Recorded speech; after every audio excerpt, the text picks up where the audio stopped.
Streaming live on Facebook, YouTube, Twitch, and blasttheradio.com, this is The Lowell Green Show. The number to call and be heard around the world is 613-413-2217. Or email Lowell at blasttheradio.com. And now, here is Lowell Green. John, and thank you, Bell. I say that facetiously.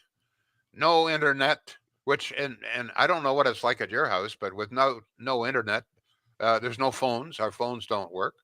No television, and of course, no internet. But during the blackout, Bell did email me that we were in the midst of a blackout. Like, how, good. how are you supposed to? I see the post this morning when we're back on again. So from 11:30 yesterday morning until 1 o'clock this morning, no internet and no explanation, nobody to talk to. At one point, they promised to be back at 4:13 and 5. It all went on 8:30. Finally, came back on around 1 o'clock. Anyway, we're back on the air. But people say, well, you've got to take Rogers, but we're out in the country here. Even though I pay city taxes in the city of Ottawa, we don't have a choice. Bell is the only choice I have. Rogers doesn't come out here. Well, and the other thing too, right? People always say that if you're on Rogers and you have an outage, people are, oh, you should be with Bell. And if you're with Bell and you have an outage, people say, oh, you should be with Rogers. And there's other, services out there as well. But of course, they piggyback on both of those. Look, the internet goes out. It's just, how long have we been driving cars? Cars still break down, right? There's no perfect science to this. It is frustrating, though, when they can't give you a real ETA, or they're clueless somewhere in their chain that your internet and that any part of the internet that they offer is not currently a problem. One of the problems, of course, when you try to get information, essentially they shift you off to the Philippines or Uganda or someplace, And I mean, they're well-intentioned, but they have no idea. In fact, I finally did get through to somebody in Bell yesterday. I don't know where they were, but I don't even think they knew where the hell Canada was. I believe it. Try explaining that you're in the Stittsville area. Oh, where is that, sir? It's in Canada. Oh, anyway, enough of that. Yes. Sir. Anything you want to talk about this afternoon, folks? The lines are wide open. You might start with the blazing hypocrisy from our prime minister. Surprise, surprise. Okay. This is really interesting. I don't know if you've been watching Question Period. Pierre Poilievre is trying to find out who stayed in that $6,000 a night hotel. Yeah. And so he keeps asking Trudeau, and Trudeau jumps to his feet and starts attacking Doug Ford. And this happened 6 times during Question Period yesterday. Pierre says, who spent the night? There's 5 nights actually in a $6,000 room. And Trudeau jumps to his feet and starts attacking Doug Ford for the notwithstanding clause. And this, as I say, 6 times it happened. So not on that, but I mean the hypocrisy involved. Here's Trudeau after Doug Ford for imposing the notwithstanding clause to try and keep students in the classroom. This is a terrible thing. We want to keep students in the class. I mean, they've only missed God knows how much during the pandemic, but you have a government that wants to keep students, and this is terrible. This is a violation of God's will. I don't know, constitutional, and it's astonishing. And by the way, Trudeau's not alone in this. I mean, so he stands up. Here is the guy, Trudeau, that removed all of our civil rights, froze bank accounts, as we're now learning from the inquiry, for no legal reason whatsoever, attacking Doug Ford to try to keep students in the classroom. It's astonishing. But that's life in Trudeau land these days, I guess. By the way, I did some checking, went back into Hansard, and as far as I can see, Prime Minister Justin Trudeau, beloved by many, as far as I can see, has never once, not even one time, not even a tiny little peep, about the notwithstanding clause imposed in Quebec on more than one occasion, most recently to remove English rights. So it's okay in Quebec to, use the notwithstanding clause. Pardon me. It's okay in Quebec to use a notwithstanding clause to remove English-speaking rights. But good God, if Doug Ford, the conservative, uses a notwithstanding clause to try and keep students in class, this is this this is horrible. This is horrific. This is draconian. It's I mean, and you know what? And a lot of people buy it. A lot of people buy it. Not a peep about notwithstanding in Quebec to remove English rights, but screams of horror about notwithstanding to try and keep kids in school. So you may have some thoughts about that. I don't know what else you can say about this guy Trudeau. I don't understand how people can still support this. This goes on and on and on. And while we're talking about this kind of thing, um, how about the revelation? We knew that Mary Simon spent a few dollars on this little trip, this little joyride to Dubai. But we find out she loaded 29 of her best friends aboard a private jet to go to something called Expo something or other in Dubai in the Middle East. On the way there, they spent almost $100,000 on in-flight meals. But the total bill, according to latest figures, $1.3 million of our money. Now, this on top of the $6,000 a night hotel room. This is just an example of the way the woke elites, the little cocktail party finger crowd, this is, their attitude is, oh, excuse me, I'm a liberal. I'm in Ottawa here. I'll spend whatever money I want. I know it's your money. I don't care. My name is Justin Trudeau. My name is Mary Simon, or I'm Mary Simon's friends or Justin's friends. I'll spend whatever I want. If I want to eat caviar and vintage wine, I will do that. And the rest of you, you can just, well, take a hike, okay? You're not me. And you just, yeah, it's okay. I'll eat caviar. You eat your bologna. That's fine. That's all you need. You just need bologna. You can't. So some people say, well, we can't even afford bologna. Well, then eat cake. I mean, it's the attitude is unbelievable. I thought it was crickets we were being told to eat. It's unbelievable. Mary Simon, she's an Aboriginal. Her reserves, her people that she's supposed to love and protect and support. Many of them don't have fresh water because we don't have enough money to supply fresh water. And she takes 29 people, and as far as I know, not one single Aboriginal, flies off to Dubai. Not to do business or enhance this country's reputation, but to have a good time. Our money. Trudeau takes, I don't know how many, we still don't know. There was well over 30 people goes to the Queen's funeral. And the bill for this one, we don't have. It'll be well into probably $2 or $3 million. Say 5 nights in one hotel, he spent $30,000 of our money. I mean, that's almost a yearly income for some people, for God's sake. But they don't care. It's this elite. Well, we're especially privileged people. We are entitled to our entitlements. And the rest of you, well, you can just go chase your tail. You're just little people, little peasants. It's, I'm something? I'm not exaggerating. That's exactly the way they feel and the way they treat us. Oh, boy. Anyway, um, anything that you've got to comment on that? I just don't know where it's going to end. And by the way, it's interesting to me to see that by and large the media is highly critical of Doug Ford. Do we really want another strike in our schools? Aren't you sick of this?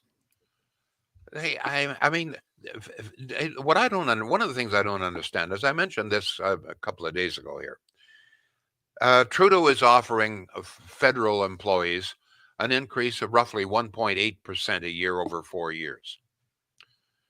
Lecce is offering the workers, school workers, 2.5% this year for those with incomes less than 43. But somehow or other, this is not nearly good enough, and it's justification to throw our kids out of the classroom again. But it's not just the children who they deprive the education. It's all of the parents who've got to cope with this. Are they going to go on strike on Friday? Are they really going to break the law? Now the union apparently is saying they're going to continue this beyond Friday. I mean, does nobody care about the students or the parents of the students? These students have lived essentially a life of hell for the past 2.5 years, in class, not in class, missing all sorts of not just education, but fun of being with their classmates and so forth. And now we're going to throw them out again. And the guy trying to stop it is being criticized. It's a mad, mad world, folks. A mad, mad world. All right, John, what are people saying here? Let's find out. We got Bruce on the phone. He's calling from Renfrew, 613-413-2217. Bruce, go ahead. Hello, what's up, Bruce? Lowell. Yes, sir. Listen, I'm just, I've been watching Parliament, and I've been watching the rig-rack going on with Trudeau. Yeah. But with the school striking and that, I belong to a union for a nursing home, and I used to when I was working, and all we got was 2% every year, every contract. Okay. Now my thing is with this thing going on with the Freedom Truckers thing going on there right now. Yes, sir. The inquiry. Yeah. That's all about our rights. Okay. Now I'm recanting my writing I wrote the other day, because now that I look at it, I talked to a few of the EAs and all that, and the workers and that, and I was talking to my son's girlfriend, and she's an EA, and she only makes less than $30,000 a year. Okay. What is she? I'm sorry. What is she? An EA, it's a person who looks after kids with disabilities. Educational assistant, I believe, is what that stands for. Yeah. No. She's not. Sorry, not telling the truth. The starting salary for an EA is $39,000. Okay, then she's not telling the truth. No, she's not. But she also told me that she has to draw unemployment insurance. They're not on a salary basis. The teachers are on a salary basis, aren't they? Yes. Okay, so they get no matter what all year round. Yes. Whatever but she has to draw the unemployment. So she's. Well, wait a minute. Hold it. She's making at least $39,000. They have offered to increase by 2.5%, which would bring her up well over $40,000. And you say that she, in addition to that, she collects unemployment. Something doesn't ring true there. There's something not. No. She has to collect unemployment insurance. Well, she doesn't get paid all year round. No, but whatever it is, her annual salary with this increase will be over $40,000. So yes, I disagree. Hear me out here. I disagree with the 11%. I agree with the 2.5%, which is more than enough. Yeah. Well, but somehow or other, yeah. What I'm saying, there's something wrong here with the figures.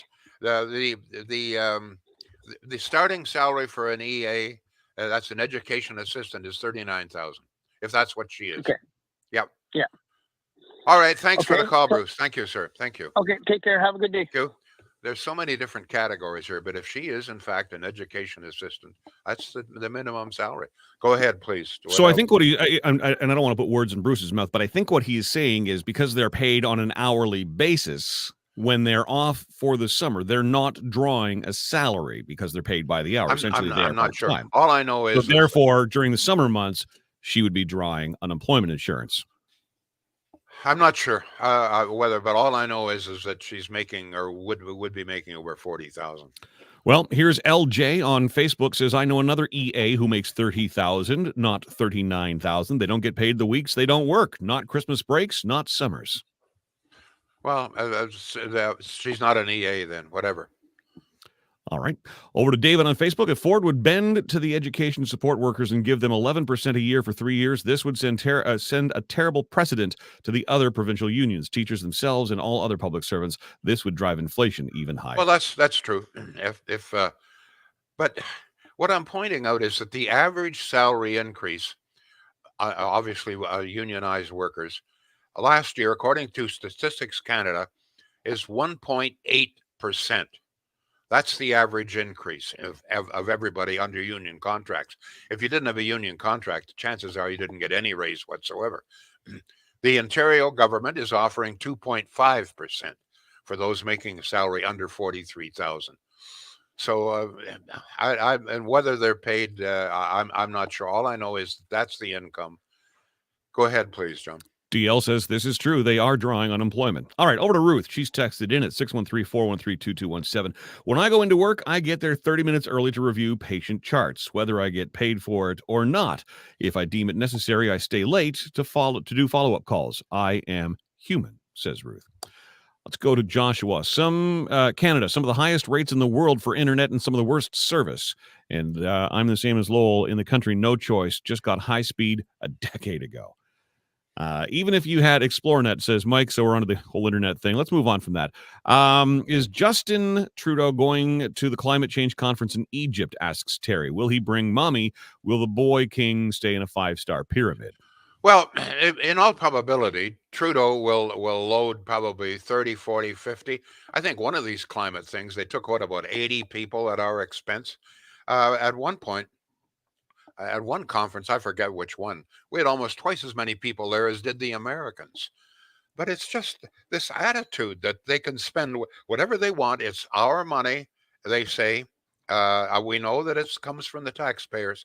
It's just the attitude that they can just do whatever they want, and they do. Go ahead. Yeah, the attitude really is, well, that's just what it costs, with no consideration to the taxpayer whatsoever. Okay, let's go to some of the comments rolling in here moments ago. Richard says, ECEs are paid $39,000 more often than not. They are contracted, so no benefits, no sick leave, and they do draw EI over the summer. Maybe 30,000, says David Loney, plus the EI top-up for summer and other days. Make it 39,000? No. Go ahead. All right, over to Craig. I have not heard Rob Ford stand up against Trudeau and his band of thieves yet. The new Premier of Alberta, Danielle Smith, just did. Pierre Poilievre and the Conservatives across the world are standing up to the left and the mainstream media. Why the hell hasn't Rob Ford? Actually, well, Craig, one of the reasons I know people are saying, oh, he's turned liberal. One of the reasons is, hey, listen, the province of Rob Ford's got to represent all taxpayers, right? Got to represent the province. And a good deal of the province's success depends upon what we can get out of the federal government. And so I guess he's trying to stay on reasonable terms with the prime minister so that he can get more grants or whatever it is, federal contributions. Among other things, all of the premiers are trying to get a whole lot more money from Trudeau for health care. And chief among them is Rob Ford. I'm not trying to make any excuse. I'm just simply saying that as a politician, it's probably not a good idea to piss off the prime minister who is in charge of the money bags. Go ahead. And Craig said Rob Ford, and we fell for it hook, line, and sinker. We both said Rob Ford. I meant Doug Ford. No, I know we did, but like I said, we were sort of led to that. So, by the way, I did see a tweet just before we came on from the premier himself, and he in that tweet he said, "I have spoken with the prime minister, and I have told him, in no uncertain terms, we're standing up for the students." In the teachers. Yeah, it should be clear to everybody. I mean, the fact that the workers have some support, that's great. Everybody would like to be making $150,000 a year. Sure. Can I tell you something? If you want to make $150,000 a year, well, go to school and acquire a trade or a profession that will pay you that. Okay, but don't expect to drop out of school at grade 10 and to race your car or whatever the hell it is and make the same kind of a salary as an engineer or a doctor who's gone to school for about 40 years. Go ahead. All right, let's go to email. Lowell at blasttheradio.com is the address. Rob says, I keep hearing about how terrible it is for Doug Ford to deny the rights of workers and their right to collective bargaining. Here's the problem. The public sector operates in a monopoly.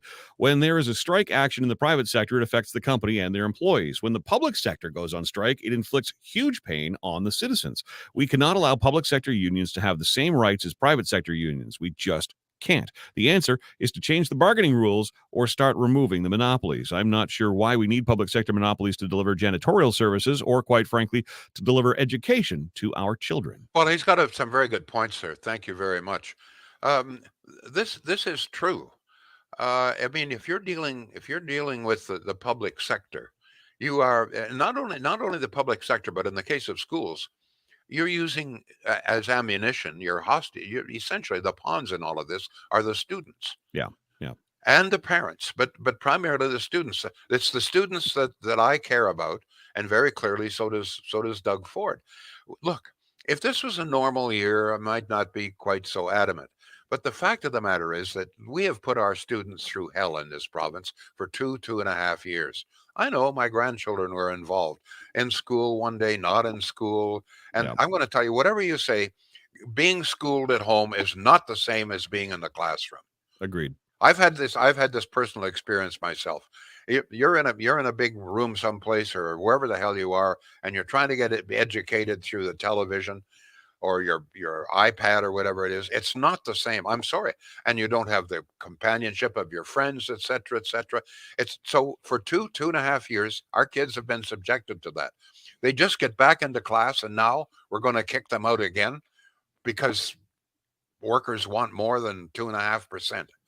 Go ahead, John. I would never have been able to maintain focus in online schooling. I would have been doomed. And you know what? We've got our niece living with us now, so I'm getting a little taste of just what that experience is like. You know, with the 2 years not being in school, it's psychologically damaging, and it impacts how they grow up. Let's get a word in here for Shields. A little 22 minutes into the show, so Yeah, let's talk some good news. let's have some good news. And the good news is that Shield Furniture and Appliances, thank you very much, local family-owned business since 1947. They do very well. They have an excellent reputation. And as I've said before, if they build or any company builds a great reputation in the valley, you know they're doing business right. People in the valley, it doesn't take them long to figure out who's serving them right and who's not. And if you've survived, as has Shields since 1947, you know they're doing a lot right. Increasingly, excuse me, they're expanding their business into Ottawa, right down into the sea. They assure me that, yeah, someone wants to order from Prescott or Brockville, Cornwall, be glad to deliver. In fact, they are. So there you go, folks. And as I've said many times, it's an in-stock dealership, which means 90% sure whatever it is you want in appliances, they've got in stock. Be in your house within 2 or 3 days, certainly within a week. Shields.ca. John. 613-413-2217 is the number. And by the way, if you're watching on any of our social media channels, could you please share the show? Thank you for that. Share. You're the only advertising we have, the only advertising. Good All point. right, Thank you. Yep. Yeah. Yep. Here's a text. Lowell, as for Polyev asking who stayed in the $6,000 room, Trudeau responded to stop focusing on him. Sort of a Freudian slip. Yeah. Had Polyev laughing. As for the support workers, they were asked to go back to the table, but they said they were just going to walk out. So they deserve what they get.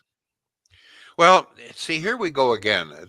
The average worker, they really don't have a lot of control over what their unions do. I know when a vote is held, they vote, but it's the average. I mean, if you were to ask, I'm sure the average worker whether they really want to send kids out of classroom again, I'm sure most of them would say no. But you know, you get caught up in the union rhetoric, et cetera, et cetera. Go ahead, please, John. An email from Lisa. I think the woke elitists roundup is long overdue. They should be sent to a third world banana republic for a reality check. Regarding the students being out of school for the last couple of years, Julie, who's a mom, says the students are behind. It is showing in universities where professors are changing the way they are teaching. It's scary. Keep the kids in school. Yeah, I agree 100%. Yeah. Bruce on Facebook just chimed in seconds ago. He says, hello, yet sort of cut me off. There was, getting to my point, was our freedom of negotiations is being dictated by government, the same as our freedom of speech with the convoy was. So that's what I'm trying to say, is that we're against the government for trying to control us, but yet we allow them to dictate in the provincial area on contracting with unions. So we can't have it both ways. Well, it would seem to me that the motivation is important here. What was the motivation for Trudeau to impose the emergency measures? Very clearly, there was no legal reason whatsoever. The reason that Doug Ford wants legislation, he doesn't want the kids kicked out of school. And if this is what it takes, if it takes notwithstanding clause to keep kids in school, then I say go. Let's do it. What's the reason behind this? The reason is to keep kids in school. And if this is if you negotiate, they've negotiated for weeks, maybe months. They've come up with offers 2.5%, which is more than most people are getting. So at some point, the government has got to put their foot down and say, listen, you cannot, when it comes to students, we want them to stay in class. With this, I agree, and I'm surprised that other people don't. Go ahead. Yep. And if the students were not being used as bargaining chips, then you'd be having this conversation in the summer and not in the middle of the school year. Simple as that. Chris says the union's fighting for 11+%. How much money will they receive? I bet they receive millions more a month of taxpayer money. Valda says the children need to be in school and stop using them for other agendas. Over to Kim on Facebook. Unions are nothing but a clique these days. Could care less about their workers. As for Trudeau, Richard says, and yet he gets reelected. And then he puts an angry face emoji. And the hypocrisy of Justin Trudeau knows no bounds, and not enough of the media is pointing it out. Unbelievable. Well, I forget who it was, had a very good article concerning the press gallery, which very clearly is in Trudeau's pocket. It's really quite astonishing. Aside from the Sun media, almost no section of the media has dealt with the tremendous cost of the hotel rooms, etc., for the funeral. And the same holds true for Mary Simon. Aside from the Sun, almost nobody is covering any of this, particularly the CBC. Ask yourself who got handouts. The list is public. Yeah. Just saying. Mary, Trudeau is yelling out, save the rights of Canadian freedoms. That's just to take the heat off himself, the inquiry, and the audit. Don't be fooled by the fool. Ford hits just a fall guy right now. What? Well, yeah, Trudeau is trying to deflect. I mean, all of the criticism, trying to get Doug Ford to be the bad guy. Yep. I can understand the reluctance. I'm reluctant to legislate workers back to work. Sure. It's pretty draconian. There's no question about it. But at some point, you've got to say, okay, what's more important? The workers' rights or the students' rights? And under ordinary circumstances, I say it's 50-50. But in this case, with the students already penalized through no fault of their own for years, I say it's time to come down on the side of the students. Is there anybody out there that disagrees with me on this? I'd be very surprised. Go ahead. My apologies to you. I hiccuped over Mary's typo there. Ford is just a fall guy right now, but you caught on to what she was saying. When I was in high school and teachers threatened to go on strike, I questioned them why, etc. I was given the excuse, we don't really want to, but we're part of a union. My niece is 4 and can count to 50 and knows her alphabet. She learns more from us than she does in school. If I had children, they'd be homeschooled or private schooled. They teach far more than public Well, schools. actually, in this regard, there's a very interesting article. I forget where I read it, from someone who says, the time has come to stop the government monopoly of schools, to open up far more private schools. But I mean, we do have private schools, but I think what he's talking about is a private school that is still funded by the taxpayer. And I think that some competition would be a good idea. I certainly think competition is required in the healthcare system. Yep. And I believe that it's maybe time to have competition, or a lot more of it, in the education system as well. Can you imagine what would happen? And I've said this many times, if there were no competition in the grocery business, if you had to go to a government store. I think they tried that in Russia. The lineup sometimes were 5 blocks long. Go ahead. We're open to anything today, you said, Lowell? Yeah, absolutely. All right, Kim has a question for me. Hey, John, were you at Canadian Tire yesterday morning? Yes, I was, Kim. Lowell gave me the day off. I had a big date with my wife. We went to Canadian Tire. Oh, good. Here's a text. I agree. The students also outnumber the workers by 100-fold. You're right. If they are not pawns, why not negotiate in the summer? In this case, somebody has got to be the loser. Okay? Somebody's got to be the loser. So the question is, do you want the students to be the loser, or do you want the workers to be the loser? I don't want anybody to be the loser, but in this case, there's going to be. I say, if there's going to have to be a loser, then make it the workers. They're offered 2.5%, which is greater than almost anybody else got. Maybe not enough, but if we got to make a decision, you come down on the side of the students. John, we're right out of time here. We are. Can we bring in one more comment? I just want to Sure. address this. Brett, I'm sorry to do this to you, Lowell. Brett says, why are half the comments, the ones that refer to the Liberals or the CUPE strike, hidden because they might include sensitive content or spam? I see neither here. Brett, I am not... I run the show as far as putting the comments on. I am not hiding or picking and choosing anything. I just click on as they come up. So I don't know what you're talking about. Well, obviously a disgruntled Liberal, or maybe an NDP. Thanks. I'm going to apologize. I'm a little bit foggy today. I'm taking some new drug here, and it's anyway. I'll be a little sharper tomorrow. Thank you all. Back tomorrow. The Lowell Green Show is seen and heard live around the world at 2 p.m. Eastern. Connect with us online at blasttheradio.com/Lowell Green. Can't join us live? Download the Lowell Green podcast. Available on Apple, Spotify, Google, and more. Ask your smart speaker to play the Lowell Green podcast. This is a production of blasttheradio.com.